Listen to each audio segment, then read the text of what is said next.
Let's make this rather quick. The second generation of Apple AirPods Pro take everything you loved about the first generation and ups it to the next level. Why this isn't only a great thing will be discussed right after the intro. The AirPods Pro 2 are almost identical to its predecessors and offer the same high quality build with the same glossy finish in the same white box, screaming, well, this is an Apple accessory from miles away. Apple isn't very well known for making radical changes to a proven formula, and so design-wise there are only minor but very welcomed updates on the second generation device. The case itself has the only noticeable design changes, and the loop hook for lanyards. What weirded me out a bit was the fact that Apple has not introduced a wide range of different lanyards yet. I would have guessed they introduce us to a big palette of designs similar to what the Apple Watch bands became after its initial release. The case itself is now IPX4 water rated, the same as the buds themselves, and can now also be charged wirelessly with Apple Watch chargers, which makes it easier to charge your phone as well as your AirPods at the same time, wirelessly. The little speaker inside the case now makes it easier to actually find it in case you lost it somewhere. There's also a new chip implemented that lets you use the Find My feature on your phone to hone in on the AirPods even more easily. And there's a plethora of these small little updates and fixes to almost everything about the buds that make them stand out, not only against its first generation. The earbuds themselves have no significant changes in terms of design, but under the white plastic this is a completely redesigned from the ground up new pair of earbuds. Starting with a new sensor that actually detects your skin to determine if the buds are being used or not, getting rid of the so widely used proximity sensor technology. There's also a new super small pair of ear tips included, which should now hopefully broaden the range of people that actually can achieve the so necessary perfect seal to get the best sound and ANC quality possible. Getting even deeper into the buds, there are two more redesigned details which push the boundaries even more. The newly designed H2 wireless chip, as well as the custom amplifier that now powers the newly and retuned drivers, bringing this pair of Apple earbuds right back to the front of the pack. More on that and the details later. For a lot of people, a big reason to get the AirPods in the first place isn't actually the sound quality or the battery life or the ANC. It's all about the comfort and ease of use. And the AirPods Pro 2 don't slack around in this case either. The silicone tips Apple includes in the box allows for very long and very comfortable use of the earbuds without being bothered by ear pain or aches. On the first day of wearing, I let them in, well, the entire time, switching between ANC and transparency mode while talking to other people or blocking them out, and it felt absolutely natural having them in my ears. As far as comfort goes, these are the best buds you can get right now. Speaking of the best buds, Generation 1 of the AirPods Pro were seriously lacking in terms of control. This has now been updated to be on the same level as the competitors, meaning you now have the same touch controls and swiping functions that you would expect from a premium pair of earbuds, which now finally includes changing the volume on the buds themselves. Now that we've discussed most of the minor updates to the second generation Pro models, let's get into what makes these buds really tick with its 3 major updates, and actually one thing that I actually find very lacking. Major update number 1. The sound quality Apple claims that is 2 times better than the first generation AirPods Pro. Whatever that actually means. But to my surprise, these sound fantastic when it comes to earbuds. Yes, of course, these aren't as great as over-ear headphones, but what Apple is able to squeeze out of such a tiny driver is actually mighty impressive. The biggest change, which is noticeable when hearing for a while, is the addition of details in the mids and the highs, as well as an uptick actually in the bass response, which makes it more enjoyable to hear modern genres of music. Comparing them with other buds on the market, such as what I have right now here, the Bose QC1 earbuds, or even Apple's AirPods 3, there is a significant difference in all of them.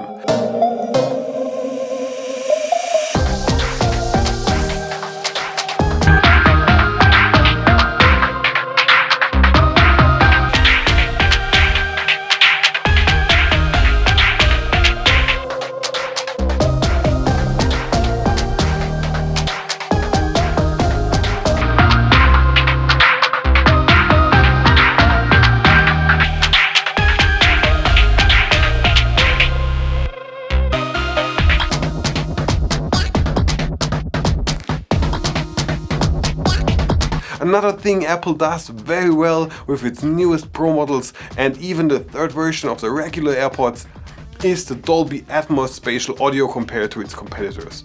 Albums that are mixed with Atmos and spatial audio in mind really create an all-encompassing soundstage all around you. Wow, this sounded very advertising-like. But to my surprise, this sensation actually quickly fades to a nice to have, but somehow gimmicky status, and I haven't used it more than a couple of times on both the AirPods 3 or the new AirPods Pro 2nd Gen.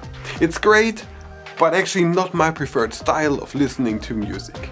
The only thing that I'm missing in the 2nd Gen AirPods Pro is, and I'm very sorry for the pun here, the loss of lossless audio support when streaming to Apple Music's lossless audio.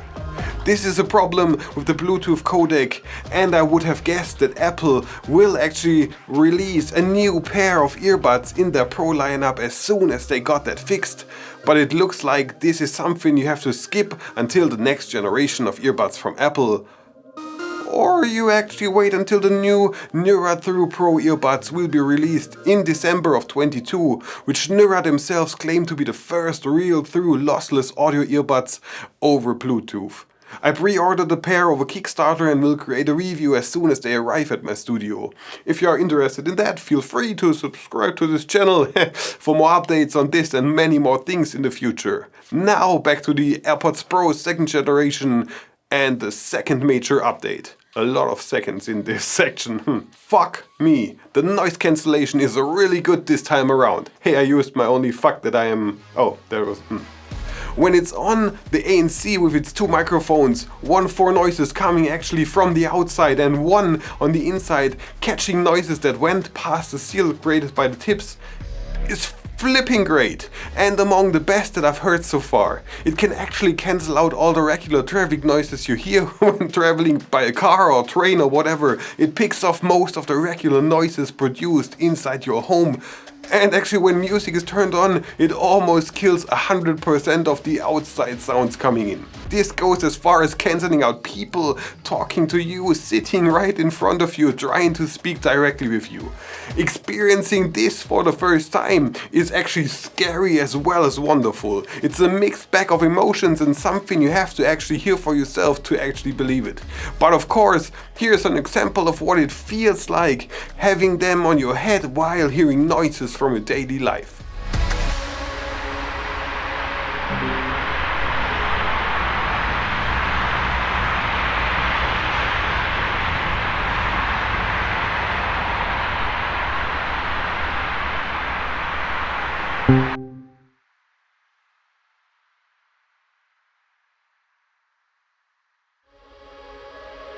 Now let's go to major update number 3, which is actually the total opposite of active noise cancellation and the thing that is actually working almost better in my opinion, which is hard to top. Apple's transparency mode. I'm not a fan of letting your earbuds sit inside your ears while talking to other persons, which comes down to two reasons. One of them is the quality of amplifying and accurately feeding your and your conversation's partner's voice back in the mix. And secondly, I find it quite rude to let them stay in your ears while talking to someone else. One of these reasons can only be changed over time, and the other one has been almost perfected with the 2nd generation AirPods Pro. This almost feels like talking to another person without having something actually stuck inside of your ears. It's able to produce the most natural transparency mode conversations I had, in a very long time. And there's a small feature included, which I actually did not know anything about previous to actually getting them. It's sort of an adaptive transparency that kicks in instantly when there is a very loud sound coming out of nowhere, regulating the incoming volume to a tolerable level to protect your ears. It's simple and therefore incredible. The last subject on this list is actually the thing that I disliked most about the buds, and that is its call quality. No, okay, yeah, don't get me wrong, this is far from terrible, but still nothing to actually rave about. Apple hasn't changed any of the mics, and so the call quality is almost the same as in its predecessors. You can listen and determine for yourself if this is still good enough for your daily use or if you need something better like a dedicated microphone. This is a microphone test inside of my studio with exploding kittens. The game is a highly strategic, kitty-powered version of Russian roulette. Players draw cards until someone draws an exploding kitten, at which point they explode. They're dead and then they are out of the game. Now this is the same test in my studio, but with some traffic noises simulated and again, exploding kitten. The game is a highly strategic, kitty-powered version of Russian roulette. Players draw cards until someone draws an exploding kitten, at which point they explode. They are dead and they are out of the game. So my conclusion is the following. If you own Gen 1 and you have the money, feel free to upgrade. If you don't have the money, and I mean, let's be honest, 300 euros for a pair of earbuds, this tiny is actually ridiculous. Then, well, don't upgrade. Save the money and buy yourself something else. To everyone else who is willing to shell out the money and just watch this review to see if they made a good purchase, yes, these are almost the perfect earbuds, coming very close to taking the top spot. In a couple of days, I'll get the test version of the new Bose QC Gen 2s, and as far as I've heard, well, the AirPods Pro 2 and the Bose QC 2s are competing for the top step right now. So, of course, a review and a comparison video will follow soon. As always, thank you very much for watching. My name is Leechtm and I'm off writing the next scripts. If you enjoyed this video, then make sure to subscribe to this channel. It's 5K and I'm actually proud of that. There are plenty more of this type of content and many other things available for you to watch. Have a great day, see you around, and goodbye.